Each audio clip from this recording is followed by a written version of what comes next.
दादू report हाकिम मशहूरी खुदाबाद जे ॻोठ ब्रह्माणी जे रहवासी मोहम्मद नवाज़ मज़हर ब्रह्माणी जमालुद्दीन ब्रह्माणी दादू प्रेस क्लब पहुची प्रेस कॉन्फ्रेंस कंदे ॿुधायो त खुदाबाद स्टॉप ते असांजा 4 दुकान आहिनि जंहिं ते अज़म हैसर अली रज़ा बरकत मीरज चिन्ना ऐं ॿियनि नामालूम पारां हेवी मशीनरी सां 9 जून जी राति असांजे दुकाननि खे ढाहे-पट करे कब्ज़ो करण जी कोशिश करे रहिया आहिनि। कब्ज़ो कंदड़नि सां खुदाबाद पुलिस साथारी बणियल आहे। हिननि चयो त असांजे 4 दुकाननि खे ढाहे दुकान में पयल 9 लख जो सामान पिणु कब्ज़ो कंदड़ खणी विया आहिनि। खुदाबाद पुलिस असांजी रिपोर्ट दाख़िल करण बदिरां बासरनि जे धुर बणिजी असांखे हिरासा करे कूड़ा केस दाख़िल करण जूं धमकियूं ॾेई रही आहे। दुकाननि ते कब्ज़ो कंदड़ एॾा बाअसर आहिनि जो खुदाबाद शहर में जदीद क़िस्म जा हथियार खणी घुमी रहिया आहिनि।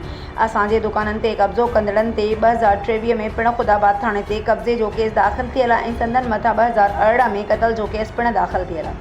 ही ॾोहारी क़िस्म जा माण्हू आहिनि जेके पंहिंजे पैसे जे ॾाढ ते असां शरीफ़ माण्हुनि खे तंग करे रहिया आहिनि। हिननि जो बाअसर हाणे असांखे मौत मार धमकियूं सां गॾु ॻुड़नि खे में फसाइण जी पिणु धमकियूं ॾेई रहिया आहिनि जिन जा सबूत पिणु मौजूदु आहिनि। खुदाबाद एसएचओ पैसा वठी हथ सां असांजे वॾनि जी मिल्कियत ते कब्ज़ो करणु चाहे थो ऐं चाहे थो त इलाइक़े में खूनारेज़ी थिए जेको असां पढ़ियल लिखियल नथा चाहियूं। प्रेस कॉन्फ्रेंस कंदड़ आईजी CNDIG हैदराबाद SSP दादू DC दादू ऐं ॿियनि वसवारनि खां मुतालबो कयो त फौरी तौर असांजे दुकाननि खे ढाहे-पट कंदड़ बासर ख़िलाफ़ केस दाख़िल 9 लख रुपयनि जो सामान वापसि कराए दुकाननि तां कब्ज़ो ख़तमु करायो वञे। ॿी सूरत में खुदाबाद इंडस हाईवेज़ ते धरणो हणी रोड ब्लॉक कयो वेंदो।